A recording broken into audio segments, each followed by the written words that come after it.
देवं कंसचाणूं जनं देवकी परमानन्दं कृष्णं वन्दे जगद्गुरुं योगेश्वर भगवान की। 5 કલાક મોડા પડ્યા, વધારે નથી। જો બ્રહ્મના સ્વરૂપની વાત ચાલે છે, મેં ગઈકાલે તમને કહ્યું કે બ્રહ્મનું સ્વરૂપ સમજાવવું બહુ મુશ્કેલ છે, સમજવું પણ એટલું મુશ્કેલ છે। કારણ કે બ્રહ્મ કોઈ વસ્તુ નથી કે બતાવી શકાય, બ્રહ્મ કોઈ પદાર્થ નથી, બ્રહ્મ કોઈ પ્રાણી નથી, બ્રહ્મ કોઈ વસ્તુ નથી, બ્રહ્મ કોઈ વ્યક્તિ નથી। બ્રહ્મ એ અનુભૂતિ છે, એ તો જેને અનુભૂતિ થાય એ જ કહી શકે, એની અનુભૂતિ બીજાના કમમાં ના આવે। એટલે એ બ્રહ્મને સમજાવવો, મેં તમને કાલે કહ્યું એમ કે માછલીને તમે કહો કે સમુદ્ર ત્યાં જોયો છે, તો કે ના મેં જોયો જ નથી, કારણ કે એમાં જન્મી છે, એમાં જીવ છે, એમાં મરવાની છે, એની પેઢીઓની પેઢીઓ એમાં જન્મી, એમાં જીવી, એમાં મરી, પણ છતાંય માછલીને ખબર નહીં પડે કે સમુદ્ર શું છે। અને એને બતાવવાનો પ્રયત્ન કરો તો પણ વ્યર્થ છે, કારણ કે બતાવીને ક્યાં બતાવવા જાવ, એને બહાર કાઢો તો મરી જ જાય। એટલે બતાવવાનો કોઈ અર્થ નથી, છતાંય પરાણ કરીને બતાવો, 2 મિનિટ કદાચ જીવે, જોવે તો જોઈ શકે। આવડો મોટો બ્રહ્મ, આવડો મોટો સમુદ્ર જોઈ પણ શકે નહીં, એટલે વ્યર્થ છે, ન બતાડી શકાય। અને છતાંય માછલી બહારે કઢાય, તમને તો બ્રહ્મની બહારે કઢાય એમ નથી, કારણ બ્રહ્મની બહાર કંઈ છે જ નહીં, બધું જ બ્રહ્મમય છે। તમે બ્રહ્મમાં જ તમારી ઉત્પત્તિ છે, બ્રહ્મમાં જ તમારી સ્થિતિ છે, બ્રહ્મમાં જ તમારો લય છે। તમારો એટલે અનંત કોટી બ્રહ્માંડનો, અનંત કોટી બ્રહ્માંડ। આ તો એક બ્રહ્માંડ છે જેની અંદર અસંખ્ય તારા છે, ચંદ્ર છે, ગ્રહો છે, નક્ષત્રો છે, આટલી મોટી દુનિયા છે, સમુદ્ર છે, દરિયા છે, અને આ બધા આકાશ છે, એવું એક બ્રહ્માંડ। એવા તો અનંત કોટી બ્રહ્માંડ, અને અનંત કોટી બ્રહ્માંડો જે બ્રહ્મની અંદર છે।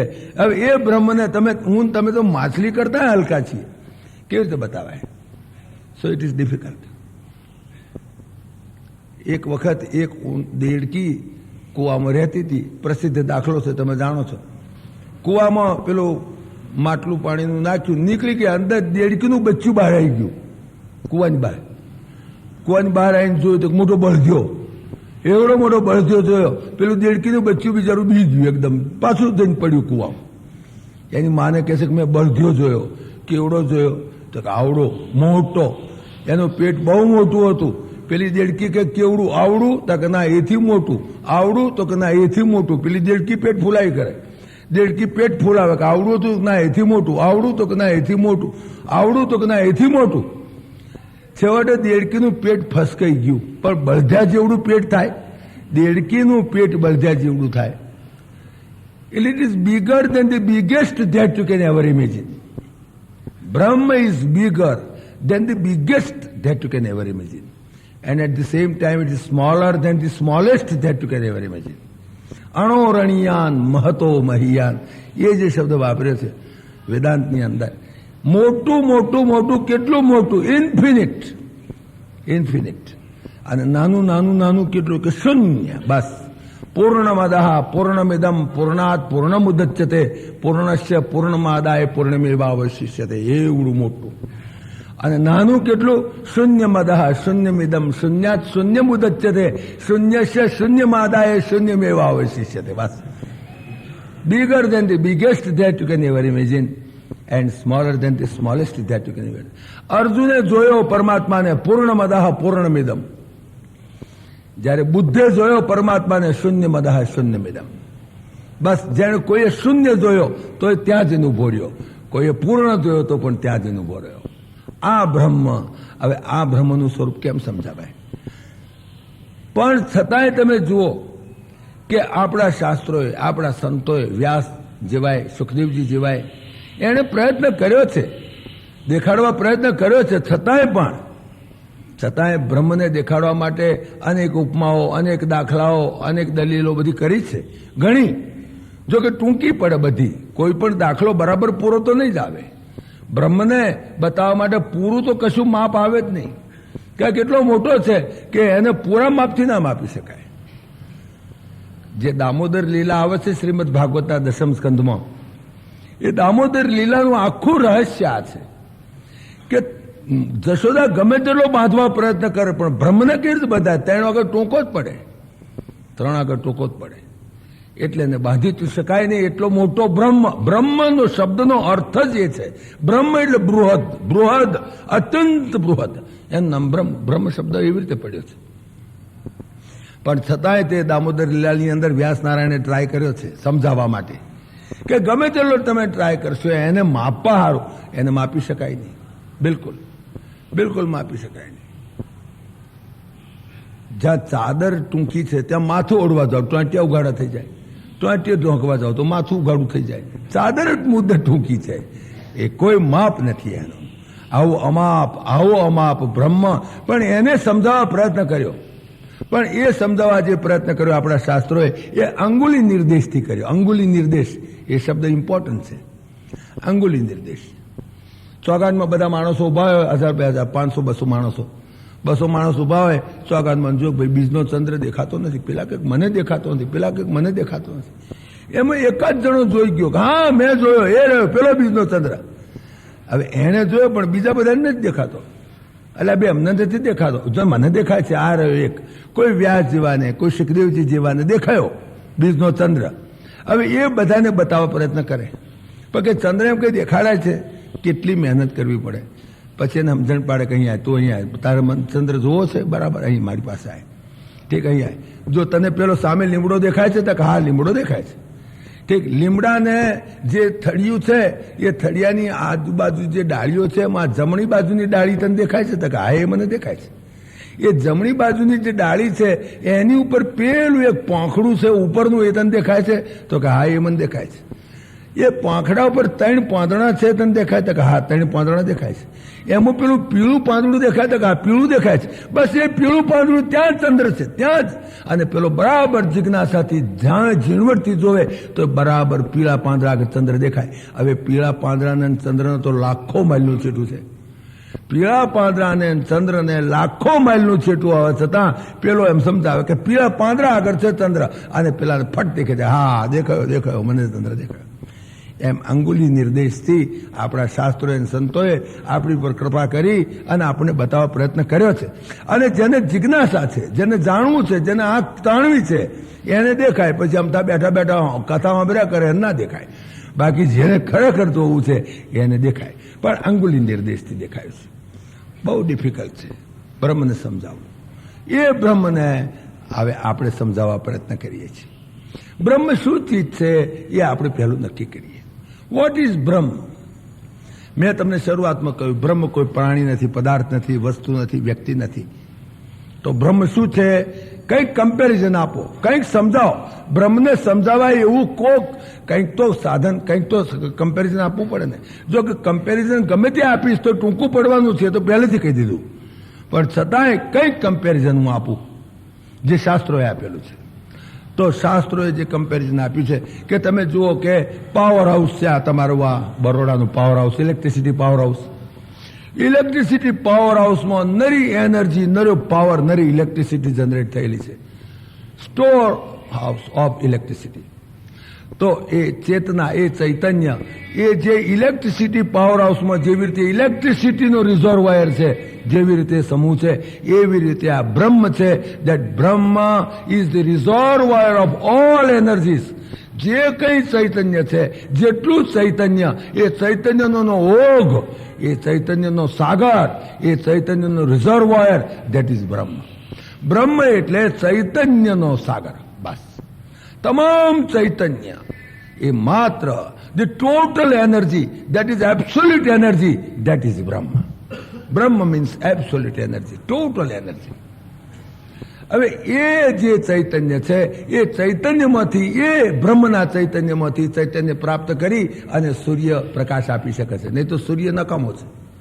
એ જે સૂર્યમાં જે ચૈતન્ય છે, જે પ્રકાશ છે, એ પ્રકાશ એ બ્રહ્મનો પ્રકાશ છે.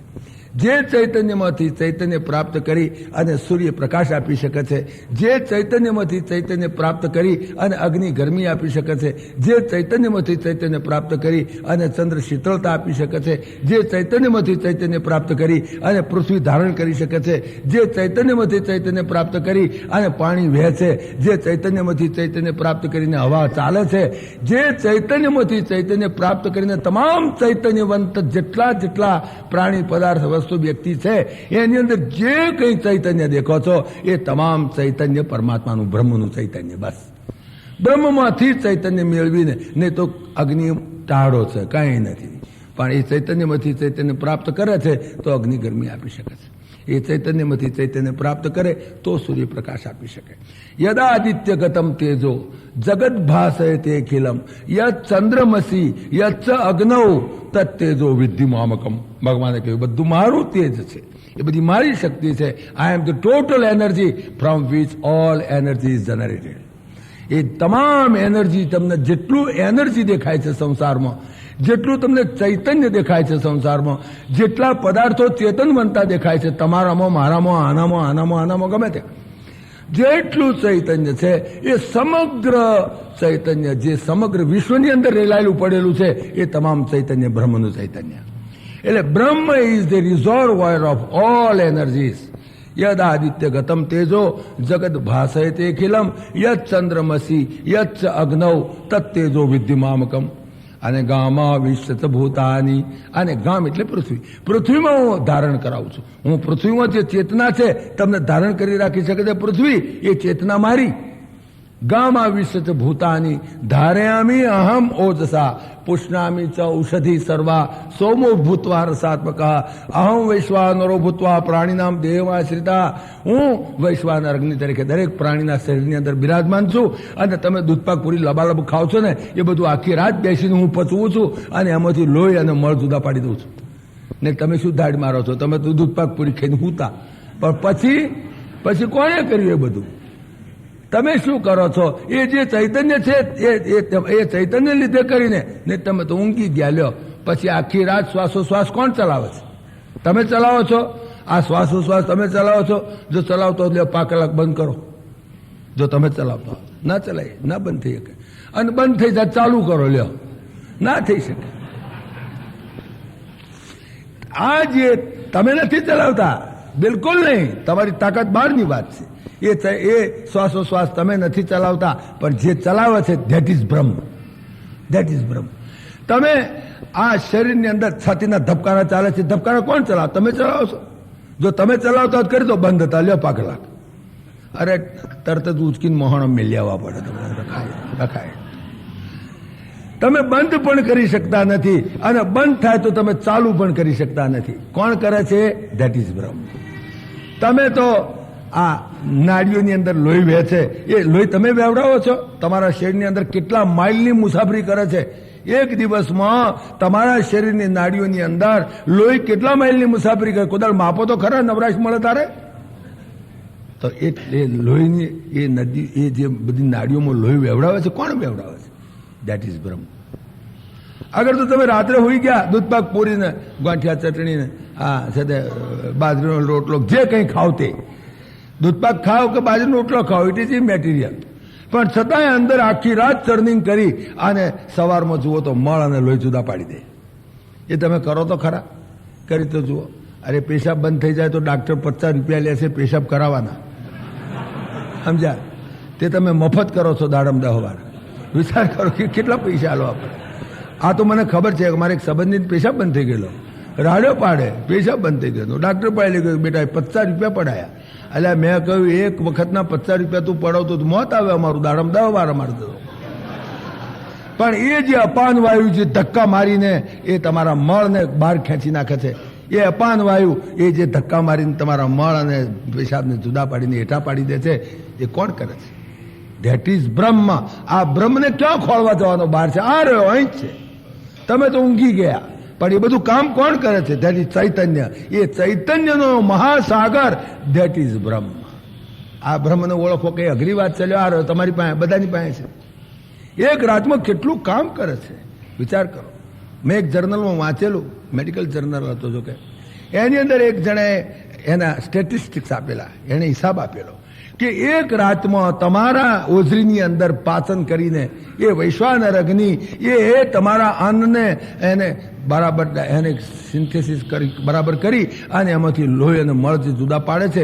એટલું કામ જો કદાચ કોઈ બેવકૂફ ગવર્મેન્ટને પ્લાન્ટ નાખવાનું મન થાય કે એવો એક પ્લાન્ટ નાખીએ, જેમ આપણે આ ઘંટી છે ને ઘઉં દળવાની બાજરી દળવાની ઘંટીનો પ્લાન્ટ નાખ્યો છે ને, અંદર ઘઉં નાખો કે ઘઉંનો લોટ નીકળે, અંદર બાજરી નાખો કે બાજરીનો લોટ નીકળે. એવી રીતે એવું એક મશીન ખોળી કાઢો કે જેમાં દાળ ભાત રોટલા શાક નાખીએ તો એક બાજુ મળ નીકળે ને એક બાજુ લોહી નીકળે. એવું કોઈ મશીન નીકળે? એવો કોઈ પ્લાન્ટ નખાય? એવું કોઈ મશીનરી પ્લાન્ટ થઈ શકે? કરો. અને કદાચ કોઈ ગવર્મેન્ટ જો બેવકૂફ હોય તો અને કદાચ એવો વિચાર કરે કે આપણે એક એવો પ્લાન્ટ નાખીએ કે જેની અંદર દાળ ભાત રોટલા શાક, ભેંડાનું શાક, બટાકાનું શાક, એની અંદર બાજરીનો રોટલો દૂધપાક બધું નાખો અંદર અને પછી મશીન ચાલુ કરો એટલે એક બાજુ લોહી નીકળે ને એક બાજુ મળ જુદા પડી જાય હવારમાં. જો એવો પ્લાન્ટ નાખવાનો વિચાર કરે કોઈ ગવર્મેન્ટ તો એને 1000 એકર જમીન જોઈએ. એણે હિસાબ લખીને આપ્યો. 1000 એકર જમીનની અંદર એ પ્લાન્ટ નાખે અને 5000 મજૂર કામ કરે તો 12 મહિને એટલું કામ કરી શકે જેટલું કામ એક રાતમાં એક ઓઝરીમાં પરમાત્મા કરે છે. વિચાર કરો. આ એણે સ્ટેટિસ્ટિક્સ સાથે ગણીને આપેલો. તો આ દરેકની ઓઝરીની અંદર એટલું કામ પરમાત્મા કરે. તમારી એકલી નહીં, ગાય ભેંસ ઘોડો કૂતરો બલાડો અને ઇવન કીડી મંકોડાની અંદર પણ વિચાર કરો. ગાય ગમે તે ઘાસ ખાય તો લાલ ચોળ જેવું લોહી, તમે ગમે તે બાજરીનો રોટલો ખાઓ કે દૂધપાક ખાઓ, લાલ ચોળ જેવું લોહી, બધાનું એક જ કલર. વિચાર કરો. તો આટલું જે કામ કરે છે જે ચૈતન્ય, ધેટ ચૈતન્ય ઇઝ બ્રહ્મ. એ જ બ્રહ્મ ચૈતન્ય. યદાદિત્ય ગતમ તેજો જગત ભાષય તે ખિલમ યચ્ ચંદ્રમસી યચ્ચ અગ્નૌ તત્તેજો વિદ્યુમામકમ. એ મારું ચૈતન્ય છે, એ મારા ચૈતન્યથી આ બધું જ જગત, આખું બ્રહ્માંડ, આખું આ જે સમષ્ટિ જગત ફરે છે. ચંદ્ર દોડે છે, સૂર્ય દોડે છે, પૃથ્વી દોડા કરે છે. આ બધી મારી ચેતના. તમે વિચાર કરો, એટલું દોડાવવા માટે કેટલું પેટ્રોલ જોઈએ, કેટલું પેટ્રોલ થાય. એક અહીંથી હું 7:45 વાગે તો મુંબઈમાં હતો ને 8:15 વાગે 8:30 તો અહીં આવી ગયો અને બહેન 56 રૂપિયા લઈ લીધા મારી પાસેથી. વિચાર કરો કેટલું કેટલું બાળ્યું એને. તો એટલું આવવામાં તો આ કરોડો માઇલની ઝડપે જે જાય છે સૂર્યનારાયણ, અને એમાં કેટલું પેટ્રોલ બળતું હશે, કેટલી એનર્જી એની અંદર કન્ઝ્યુમ થતી હશે. Just imagine, just have sum imagination. જરાક સેજ વિચાર કરો. એ આખી રાત તમે તો ઊંઘી ગયા છો, એવા ઊંઘમાં છો તમને કોઈ ખાટલું ઉચકીને કંઈક મૂક્યા હોય તો ખબર ના પડે. તમે કેટલી વખત તો તમને કોઈ ઉચકીને તમારી ઉપર હાથ હેડો જાય તો તમને ખબર ના પડે. કોઈ તમારી પર થૂંકે તો તમને ખોટું ના લાગે, કારણ કે તમે છો જ નહીં, બિલકુલ તમારો અહંકાર નષ્ટ. અને તમારી ઉપર કોઈ થૂંકે, કોઈ તમારું અપમાન કરે, કોઈ તમારું ખાટલું ઉચકીને બીજો, અરે તમારો ખાટલો બીજો કોણ ઉચકી મૂક્યા હોય તમને જ ખબર ના પડે. જમણી બાજુ હુતા હતા, ડાબી બાજુ ઓછીકું હવારમાં ઉઠો તાર નીકળી જાય છે ઘણા માણસોને. તો એટલું તમને ભાન નથી. એ વખતે પણ જે આખી રાત મજૂરી કરે છે, આખી રાત મહેનત કરે છે. તમે વિચાર કરો, મુંબઈ અમદાવાદથી નીકળીને મુંબઈ જઈએ, ગુજરાત મેલમાં હુતા બધા ડબ્બામાં બધા ઊંઘતા હોય, બધા ઊંઘે છે ઘોર, પણ એક માણસ જાગે છે. એક માણસ જે એન્જિનમાં બેઠો છે, ફાડી આંખે જોઈ રહ્યો છે આમ, અને એ જો કદાચ આંખનું મટકું મારે તો નર્મદામાં આખી નદી પડે, આખી ગાડી પડે. પણ એક માણસ એન્જિનમાં બેઠો છે કે જે આમ ફાડી આંખે જોઈ રહ્યા છે. તમે બધા ઊંઘો છો, તારે પણ જે ચૈતન્ય શરીરની અંદર કામ કરી રહ્યા છે, ધેટ ચૈતન્ય ઇઝ બ્રહ્મ. એને બ્રહ્મ કહેવાય. એને વેદાંતની અંદર બ્રહ્મ શબ્દ વાપર્યો છે, એને પુરાણોની અંદર પરમાત્મા શબ્દ વાપર્યો છે. બ્રહ્મ એન્ડ પરમાત્મા દે આર નોટ ડિફરન્ટ, જુદા નથી. બ્રહ્મને વેદોની અંદર ઉપનિષદોમાં એને બ્રહ્મ શબ્દ વાપર્યો છે, એનું નામ પાડ્યું બ્રહ્મ. મેં તમને કાલે કહ્યું બ્રહ્મ નામે ખોટું છે, આમ તો ખોટું નામ છે. કેમ કાલે મેં તમને વાત કરીને કે પેલો પુરુષ સ્ત્રીને બોલાવે, સ્ત્રી પુરુષને બોલાવે, તો હવે બોલાવે નામ ના દે, તો કે સાંભળ્યું કહું છું એમ કહીને બોલાવે ને. It is a wrong name, it is not the correct name. પણ એ તો વ્યવહાર ખાતર પાડવું પડે, એટલે વ્યવહાર ખાતર આપણે એનું નામ બ્રહ્મ પાડ્યું છે. બાકી એનું નામ બ્રહ્મ એનું નામ પણ નથી, બ્રહ્મની જાતિ પણ નથી. બ્રહ્મ કેવો એમ ના કહેવાય, બ્રહ્મ કેવી એમ ના કહેવાય, બ્રહ્મ કેવું એમ ના કહેવાય. બ્રહ્મ પુરલિંગ નથી, બ્રહ્મ સ્ત્રીલિંગ નથી, બ્રહ્મ નપુંસકલિંગ નથી, બ્રહ્મનું કોઈ લિંગ નથી, બ્રહ્મની કોઈ જાતિ નથી. આપણે બ્રહ્મ કેવો કહીએ છીએ આપણે ગુજરાતીમાં. હિન્દીમાં બ્રહ્મને નારી જાતિમાં કહે છે, બ્રહ્મ કેવી. તમે જોજો હિન્દી કોઈ પ્રવચન સાંભળાતા હો કોઈ સંતના, હિન્દીમાં બ્રહ્મને નારી જાતિમાં બોલે છે, બ્રહ્મ કેવી એમ કહે છે. કોઈ વળી આપણે વળી ગુજરાતીમાં બ્રહ્મ કેવો કહીએ છીએ, પણ it is the mistake of language. એ ભાષાની ભૂલ છે. ખરેખર ભાષાની અંદર એક ખોટી વાત છે. બ્રહ્મ કેવો પણ ન કહેવાય, કેવી ના કહેવાય, કેવું ના કહેવાય. બ્રહ્મ પુરલિંગ નથી, બ્રહ્મ સ્ત્રીલિંગ નથી, બ્રહ્મ નપુંસકલિંગ નથી, બ્રહ્મ નારી જાતિ નથી, બ્રહ્મ નર જાતિ નથી, બ્રહ્મ નાન્યતર જાતિ નથી. બ્રહ્મની કોઈ જાતિ નહીં, બ્રહ્મનું કોઈ લિંગ નહીં, બ્રહ્મનું કોઈ નામ નહીં. એ બ્રહ્મની ચર્ચા ચાલે છે. બ્રહ્મ એટલે total energy, bus absolute energy, that is called બ્રહ્મ. હવે આ બ્રહ્મ, એ બ્રહ્મનો ગુણ શું? ઇલેક્ટ્રિસિટી પાવર હાઉસમાંથી ઇલેક્ટ્રિસિટી વહે છે આખા શહેરમાં. એ ઇલેક્ટ્રિસિટીનો ગુણ શું એમ પૂછો. બી ઇલેક્ટ્રિકલ એન્જિનિયર કોઈ આમાં બેઠા હોય તો પૂછો બી ઇલેક્ટ્રિકલ એન્જિનિયરને, ભાઈ ઇલેક્ટ્રિસિટીનો ગુણ શું? તો કે એનો ગુણ, એ જો ફ્રીજમાં જાય તો ઠંડક આપે, અને એ જો હીટરમાં જાય તો ગરમી આપે, એ જો પંખામાં જાય તો વાયરો આપે, એ જો રેડિયોમાં જાય તો બોલે, સમજ્યા?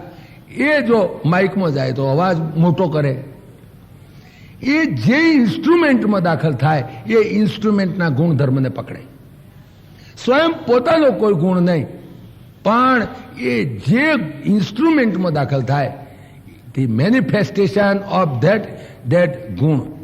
એ ઇલેક્ટ્રિસિટી જેમાં દાખલ થાય એ એનો ગુણ. ભાઈ ઇલેક્ટ્રિસિટી ગરમી આપે તો કે ના, ફ્રીજમાં જાય તો ના હાલે, ફ્રીજમાં જાય તો ઠંડક હાલે. તો એનો ઠંડક હાલવો ગુણ છે? તો કે ના, હીટરમાં જાય તો ગરમી હાલે. તો કે હીટરમાં જાય તો ગરમી હાલે, તો રેડિયોમાં ગરમી હાલે? તો કે ના, રેડિયોમાં અવાજ હાલે.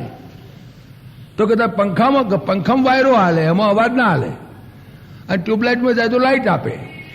એટલે ઇલેક્ટ્રિસિટીનો ગુણ નહીં, કોઈ ગુણ નહીં, ઇલેક્ટ્રિસિટીનો ગુણ નહીં, પણ જે ઇન્સ્ટ્રુમેન્ટમાં દાખલ થાય એ ગુણધર્મને પ્રકાશિત કરે.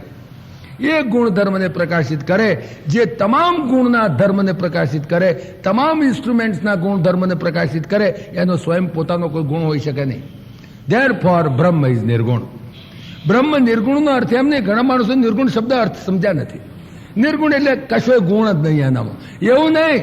એ તમામ ગુણને પ્રકાશિત કરે. એ ચકલીમાં જાય તો ચી ચી બોલે, એ ગધેડામાં જાય તો ભૂકે, સમજ્યા? એ કૂતરામાં જાય તો ભસે, એ માણસમાં જાય તો માણસ જેવું બોલે, પુરુષમાં જાય તો પુરુષ જેવું બોલે, સ્ત્રીમાં જાય તો સ્ત્રી જેવું બોલે, એ પક્ષીમાં જાય તો ઉડે, એ માછલીમાં જાય તો તરે, માણસમાં જાય તો તરે નહીં, ઉડે નહીં. જે ઇન્સ્ટ્રુમેન્ટ છે એનું જે મિકેનિઝમ, એ જે રેડિયોનું મિકેનિઝમ એવું કે એની અંદર એ ગુણધર્મને પ્રકાશિત કરે. ઇલેક્ટ્રિસિટી અંદર દાખલ થાય, ઇલેક્ટ્રિસિટીનો પોતાનો કોઈ ગુણ નહીં. ઇલેક્ટ્રિસિટી નિર્ગુણ. નિર્ગુણ એટલે કોઈ ગુણ વગરની એમ નહીં, પણ તમામ ગુણને પ્રકાશિત કરતા હોવા છતાં સ્વયં પોતાનો કોઈ ગુણ નહીં. અને જેનો સ્વયંનો પોતાનો ગુણ ના હોય એ જ બીજાના ગુણને પ્રકાશિત કરી શકે. મારો અમુક પદાર્થનો જે ગુણ હોય, જો ગોળનો ગુણ ગળપણ હોય તો એ તીખાશ નહીં આપે કોઈ દાડે. અને જો મરચાનો ગુણ તીખાશ હોય તો એ ગળપણ નહીં આપી શકે, કારણ કે સ્વયં પોતાનો એક ગુણ થઈ ગયો, એટલે બીજાના ગુણને પ્રકાશિત નહીં કરી શકે.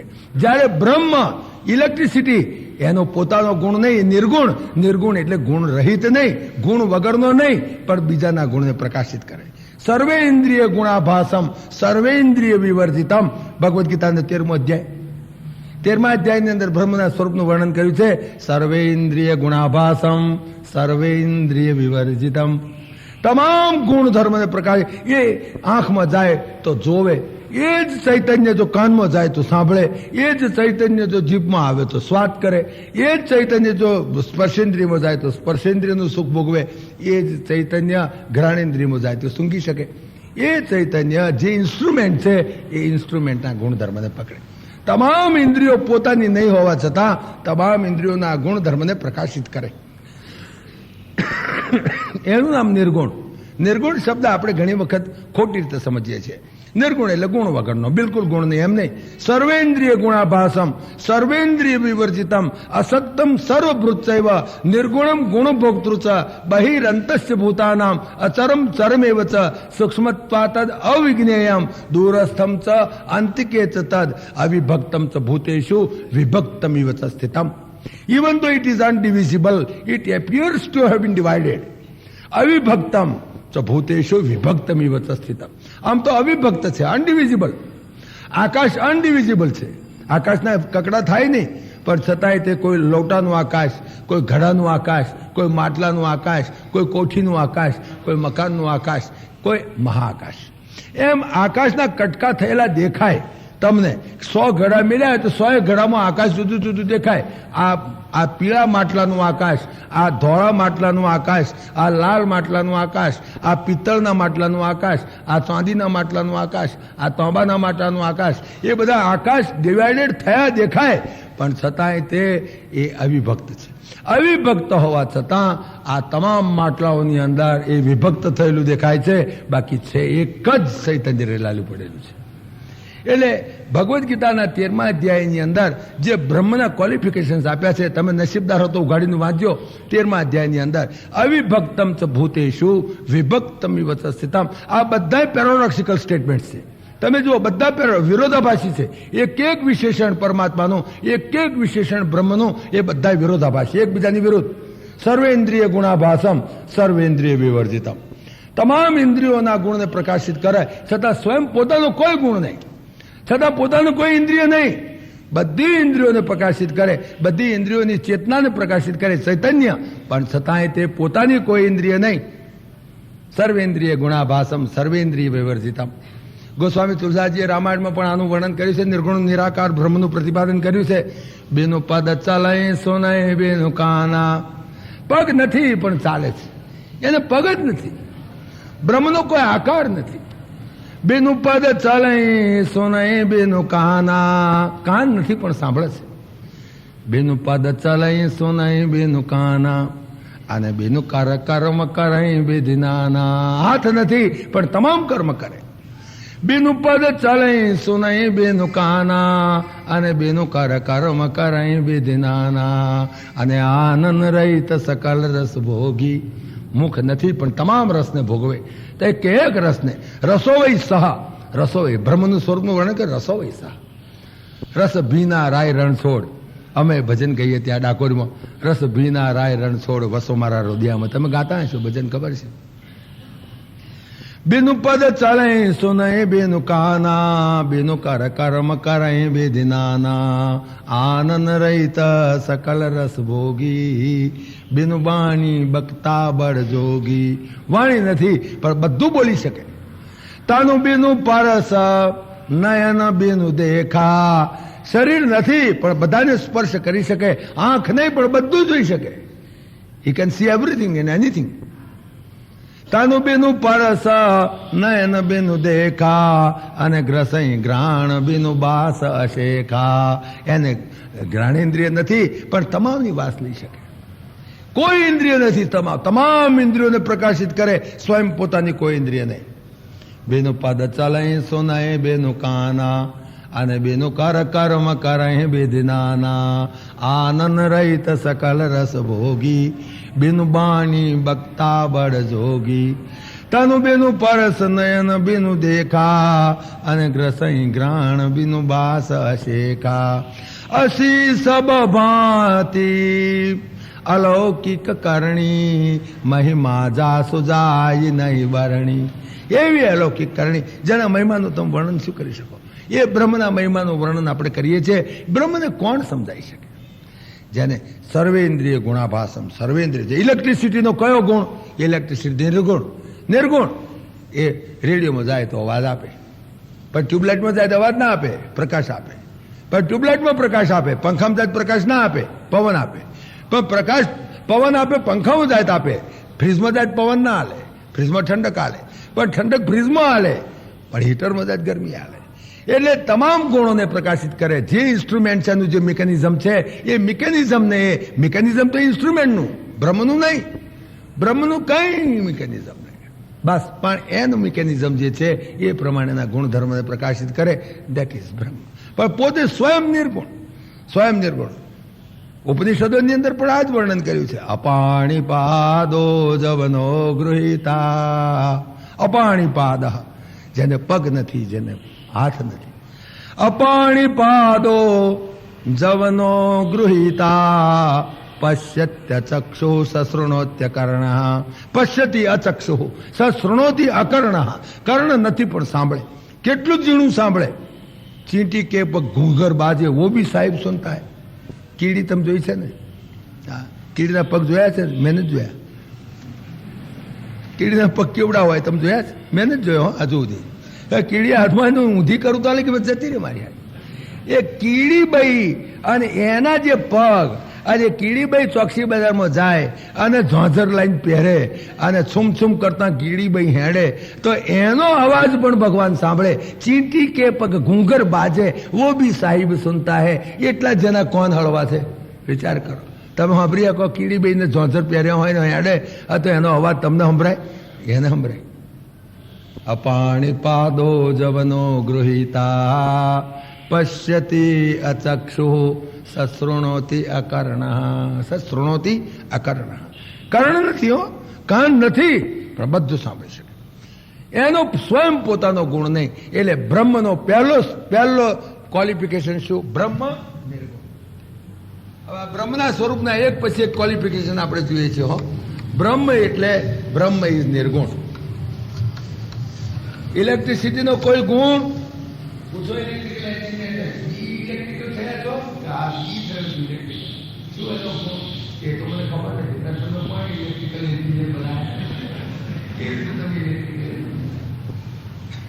નિર્ગુણ એનો કોઈ ગુણ નથી. નિર્ગુણ શબ્દ ઘણા માણસો સમજત નથી. નિર્ગુણ એટલે જેને ગુણ નહીં. મને ગંમતની વાત યાદ આવે છે. અમારા ભગવાન રામનું જ્યારે લગ્ન થયું જનકપુરમાં, તારે ભગવાન રામ ત્યાં આગળ લગ્નમાં એમ ભાઈ ભગવાનનું લગ્ન થતું હોય, બ્રહ્મ અને માયા પોતે જ જ્યારે મનુષ્ય શરીર ધારણ કરીને જનકપુરમાં લગ્ન કરવા જાય તો બધાની ભાઈ લગ્નમાં લાવો લેવાનું મન થાય. તો ઇંગ્લેન્ડના રાજાનો છોકરો પણ તો બધા દેશોના પ્રાઇમ મિનિસ્ટરો જાય કે ના જાય? બધા જાય.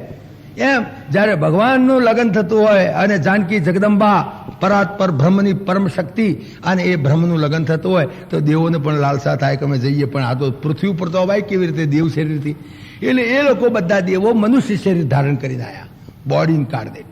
ખુદ બ્રહ્મા પણ આવ્યા બ્રહ્માણીને લઈને, શંકર પણ આવ્યા જગદંબા પાર્વતીને લઈને, ઇન્દ્ર પણ આવ્યો ઇન્દ્રાણીને લઈને. બધા હારા હારા લુગડા પહેરીને મનુષ્ય શરીર ધારણ કરીને આવ્યા. હવે લગ્નમાં તો બધા લાવો લેવા આવે.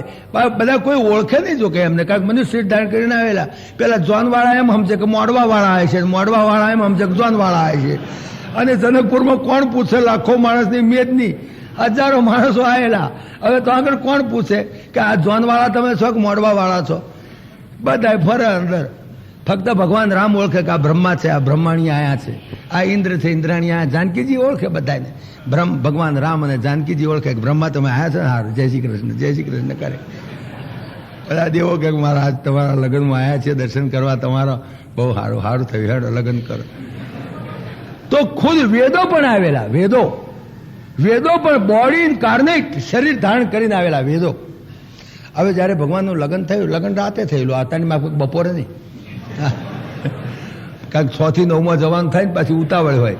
એટલે મારા બેટા 6 વાગ્યા પહેલા તો મહારાજને કહે પતાવી દો એમ કરીને ઉતાવળ કરે. પાસ આવી ગયા છે ટિકિટો સિનેમાની. પણ એવું નહીં, રાતે લગ્ન થયું, હસ્તમેળાપ થયો. તે વખતે બધાએ બ્રહ્માએ, શંકર ભગવાને, ઇન્દ્ર બધાએ ભગવાનની સ્તુતિ કરી. વેદો ઉભા થયા.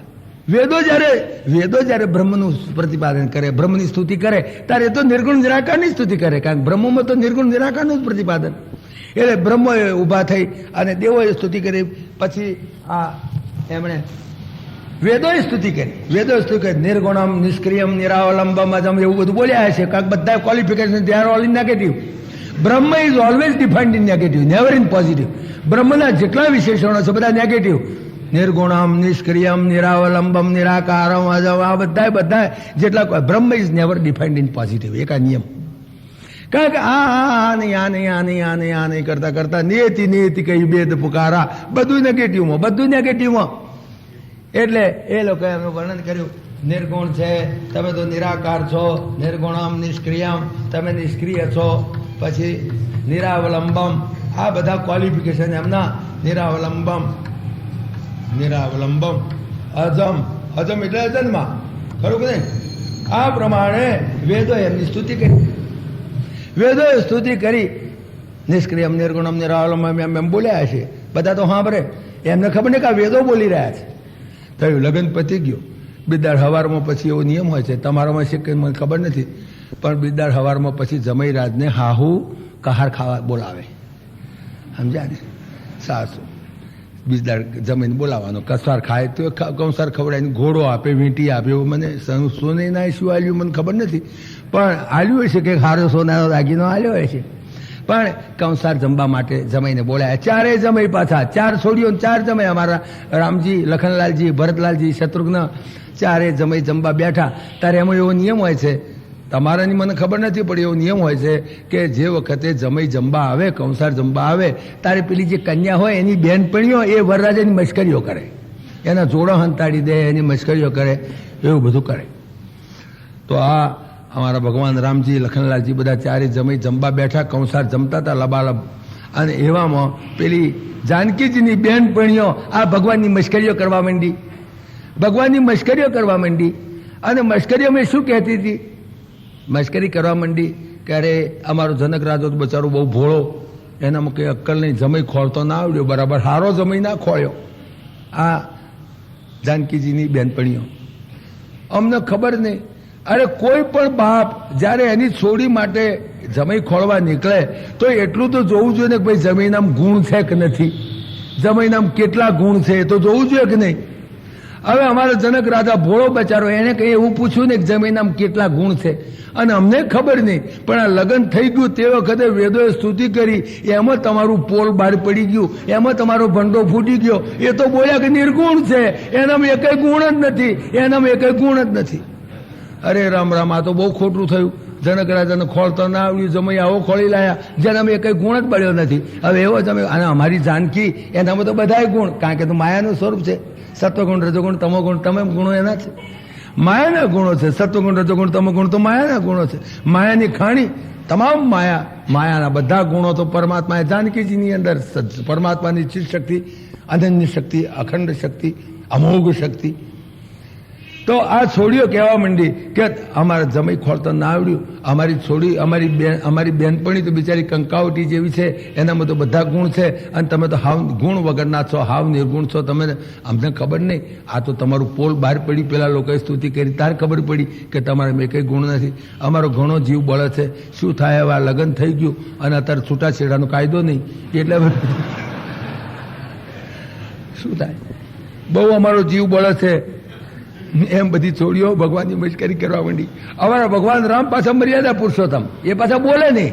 કૃષ્ણ ભગવાન હોય તો ચોપડાવે એકાદ બે, પણ આ તો અમારા રામજી પાછા મર્યાદા પુરુષોત્તમ.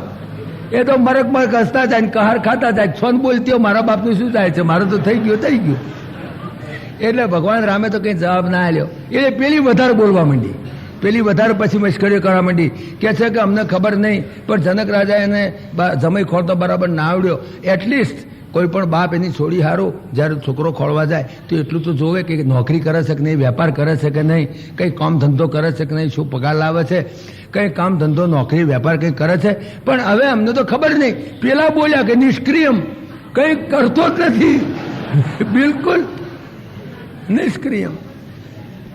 કારણ કે ઇલેક્ટ્રિસિટી શું કરે છે આની અંદર ઇલેક્ટ્રિસિટી શું કામ કરે? ટ્યુબલાઇટમાં ઇલેક્ટ્રિસિટી કઈ કામ કરતી હતી? માત્ર એના સાનિધ્યથી ટ્યુબલાઇટ પ્રકાશ આપે છે, માત્ર એના સાનિધ્યથી પંખો ચાલે છે. બાકી પંખો કંઈ એ ચલાવતો નથી, એ તો માત્ર એનું સાનિધ્ય છે. બાકી પંખો તો એનું મિકેનિઝમ છે, ચાલે છે. ઇલેક્ટ્રિસિટી તો નિર્ગુણ છે, ઇલેક્ટ્રિસિટી નિરાકાર છે અને નિષ્ક્રિય છે. ઇલેક્ટ્રિસિટી કંઈ ક્રિયા કરતી નથી. બ્રહ્મનું પણ આ ક્વોલિફિકેશન એ અમને ખબર નહીં. અમારે એટલો જ વિચાર કરવો છે કે ભાઈ આ કંઈ ક્રિયા કરે છે, કંઈ ધંધો, વેપાર, નોકરી કરે છે, કશું કરતો નથી. હવે અમને નિષ્ક્રિય છો, ખબર નહીં. તમે ખરેખર રામજી કંઈ ધંધો, નોકરી, કંઈ વેપાર તો કરતા નહોતા.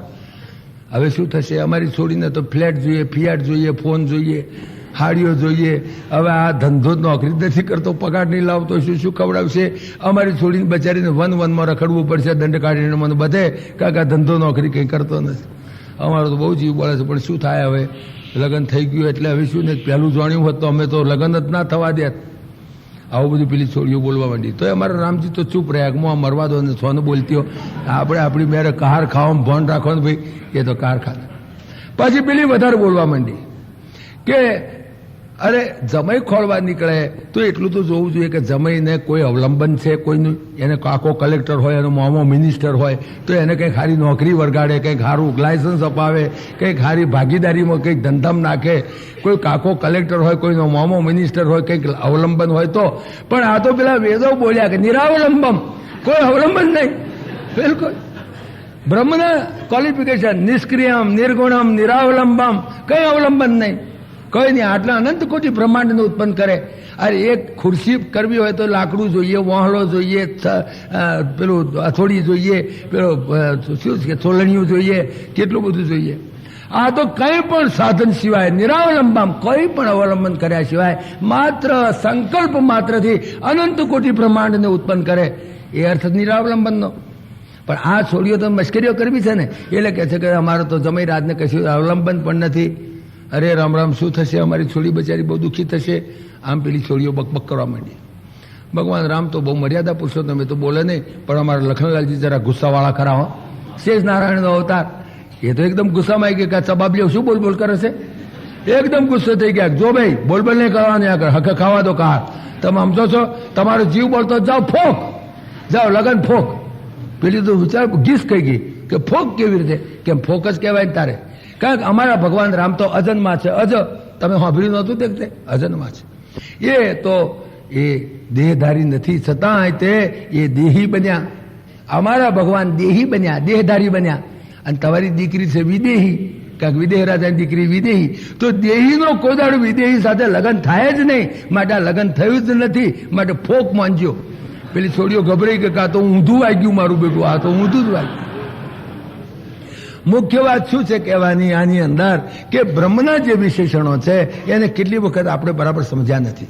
આ વિશેષણો તમે સમજી જાઓ કે બ્રહ્મ એટલે શું, નિર્ગુણ એટલે શું, નિરાકાર એટલે શું, નિરાવલંબમ એટલે શું, નિષ્ક્રિયમ એટલે શું.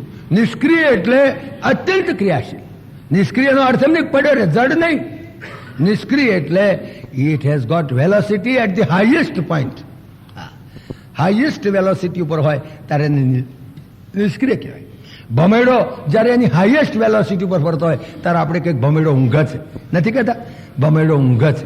ઊંઘે છે એટલે ભમેડો ઊંઘતો નથી. એની હાઈએસ્ટ વેલોસિટી ઉપર જ્યારે ફરતો હોય ત્યારે આપણે કહીએ ભમેડો ઊંઘે છે. આ સૂર્ય એટલી હાઈએસ્ટ વેલોસિટી ઉપર ચાલે છે, આપણને લાગે છે કે ઊભો છે. નહીં તો એરોપ્લેન કરતા કેટલી ઘણી ઝડપથી દોડતો હોય છે સૂર્ય, તારું ઉભેલો દેખાય છે. એમ બ્રહ્મ એટલું ક્રિયાન્વિત છે કે બ્રહ્મને લીધે કરીને જ આખું સમષ્ટિ જગત ક્રિયાશીલ બની જાય છે. માટે બ્રહ્મ નિષ્ક્રિય, એ અર્થમાં બ્રહ્મને નિષ્ક્રિય કયો, એ અર્થમાં બ્રહ્મને નિરાવલંબમ કયો, એ અર્થમાં બ્રહ્મને નિર્ગુણ કયો. સમજમાં બેઠી વાત. બ્રહ્મના ક્વોલિફિકેશન્સ આપણે જોઈએ છીએ. બ્રહ્મ નિર્ગુણ, બ્રહ્મ નિરાકાર છે, એનો આકાર નથી, એનો કોઈ આકાર નહીં. ઇલેક્ટ્રિસિટીનો આકાર શું પૂછો ને બી ઇલેક્ટ્રિકલ એન્જિનિયરને, કે ઇલેક્ટ્રિસિટી જાડી હોય કે પાતળી હોય, ગોળ હોય કે ફ્લેટ હોય, પહોળી હોય કે ટૂંકી હોય. તમે પૂછો, ઇલેક્ટ્રિસિટીનો કોઈ આકાર નહીં, નિરાકાર છે. ઇલેક્ટ્રિસિટી નિર્ગુણ છે. નિર્ગુણ એટલે બધા ગુણોને પ્રકાશિત કરે. ઇલેક્ટ્રિસિટી નિરાકાર છે, એનો કોઈ આકાર નથી. ઇલેક્ટ્રિકલ એન્જિનિયરને પૂછજો જો ઘેર જઈને જો કે ઇલેક્ટ્રિસિટી નો ટેસ્ટ કેવો હોય, ખાટી લાગે કે તીખી લાગે ઇલેક્ટ્રિસિટી? પેલો કે મેં ચાખી જ નથી. તાર તું ભણ્યો શું? ઇલેક્ટ્રિકલ એન્જિનિયર કીધું ચાખી તો જો કે ઇલેક્ટ્રિસિટી ખાટી લાગે કે તીખી લાગે, ઇલેક્ટ્રિસિટી ગોળ હોય કે ટૂંકી હોય, ઇલેક્ટ્રિસિટીનો અવાજ કેવો કરે, એ ચકલી જેવું બોલે કે ચકલા જેવું બોલે. ઇલેક્ટ્રિસિટીનો કોઈ અવાજ નહીં. ઇલેક્ટ્રિસિટી સુગંધી કેવી, ડમરા જેવી હોય કે તુલસી જેવી હોય કે ગુલાબ જેવી હોય, ઇલેક્ટ્રિસિટીની કોઈ સુગંધી નહીં. ઇલેક્ટ્રિસિટીનો કોઈ સુગંધી નહીં, ઇલેક્ટ્રિસિટીનો કોઈ અવાજ નહીં, ઇલેક્ટ્રિસિટીનો કોઈ અવાજ નહીં, ઇલેક્ટ્રિસિટીનું કોઈ રૂપ નહીં, કોઈ રંગ નહીં. ઇલેક્ટ્રિસિટી લાલ હોય, પીળી હોય, ધોળી હોય, કાળી હોય, ઇલેક્ટ્રિસિટીનો કોઈ રંગ નહીં. એ ચૈતન્ય, માત્ર ચૈતન્ય. તો ઇલેક્ટ્રિસિટી પણ જેનામાંથી પેદા થાય છે એ પરાત્પર બ્રહ્મ. એનો કોઈ રંગ નહીં, એનો કોઈ કલર નહીં, એનો કોઈ આકાર નહીં, બિલકુલ નિરાકાર. નિરાકાર છે માટે કોઈના આકાર પકડી શકે.